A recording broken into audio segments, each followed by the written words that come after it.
masoya manzon Allah dan annabi ka ai min wasa da wannan sirrin. In ka san za ka yi min wasa da wannan sirrin ka yi haƙuri ka ɗauka. Saboda wannan sirrin wallahi mujarrabi ne, yana da ƙarfi fiye da yadda kake tunani kan abu uku. Da wanda ana yawaita yi ma alƙawari ba a cikawa,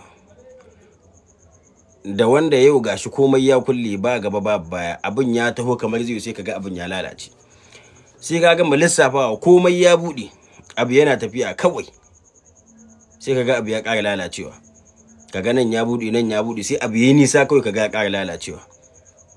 An fahimce ni? Da kuma wanda yake neman kuɗi abujajan da ikon Allah, yau wannan sirrin naku ne. Shi yasa wanda ya san yana da niyyar aikatawa to ya ɗauka, na baya saboda manzon Allah. Amma kafin nan dan uwa kai sharing kai wa annabi salati.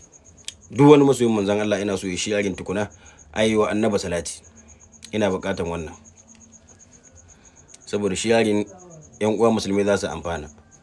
Salati kuma kai wa annabi Muhammadu sallallahu alaihi wasallam. Dan uwa sirrin bai da wahala, ko ko in ce bai da wuyan aikatawa gaskiya. Wannan haka yake. Za ka ɗau nafila ne a raka'a biyu. Nafila a raka'a biyu kowane lokaci za ka iya tashi in dai dare yayi. Nafila raka'a biyu, Fatiha da alam na sharh kafa ɗaya. Kowace nafila kowace raka'a kai, Fatiha da alam na sharh kafa ɗaya. Raka'a biyu ne. Raka'a biyu ne. Raka'a biyu ne. Sai ka zauna kai salatin annabi 100, istighfari 100, hailala 100. Istighfari 100 shine astaghfirullah astaghfirullah, la ilaha illallah la ilaha illallah, kowanne 100, salatin annabi 100. An fahimce ni?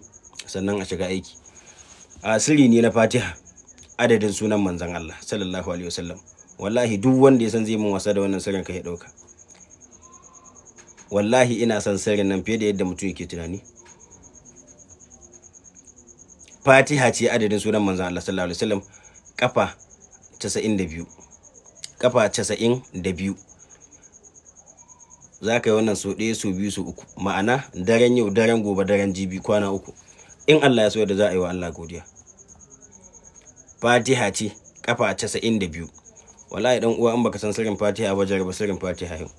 Ballantana babu wanda bai san sirrin Fatiha ba a cikin ku sai daidai. Shi yasa dan Annabi Muhammadu aisharan aiwa annabi salati.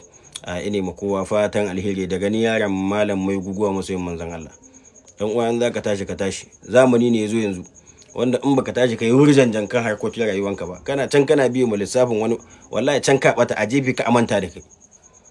Duk wanda kaga ya zama wani yau, Allah ne ya dafa mai, amma ka duba ka tuntuba malam ba a zama, wallahi ba a zama.